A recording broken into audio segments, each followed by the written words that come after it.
Every year, on the first morning of Baishakh, the start of the Hindu lunar calendar, Vikram Sambat, in a quiet patch of land near Lahan in Sirha district of Nepal, a rare white orchid blossoms in a sacred place called Salhesh Fulbari. And by evening, it fades. The next day, there's no trace.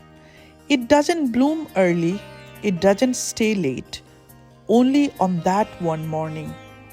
People believe this flower is not just a bloom, it is the spirit of Kusuma Malin returning once a year to meet her beloved Raja Salhesh. But who was Raja Salhesh? According to folklore, he wasn't born into power. He was found floating on a lotus leaf in a pond in Mahisothagarh, raised by Mandodari, a wise and strong woman. He grew up close to nature, learning from the forests, the animals, and the people around him. His real name was Jayavardhan Salhesh, which over time became Salhesh. Salhesh meaning Lord of the Mountains.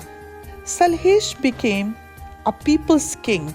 He was brave, just, and deeply loved by his subjects. He wasn't bound by caste or class. His court included farmers, musicians, warriors, and mystics. Even animals, it is said, would approach him without fear. His sister Vanaspati was a sorceress. His brothers Motiram and Budhesar stood by his side, and his nephew Kari Kanha became part of the lore. And then there was Kusuma Malin. Kusuma's love for Salhesh was eternal. Though fate did not allow them to be married, her devotion never faded.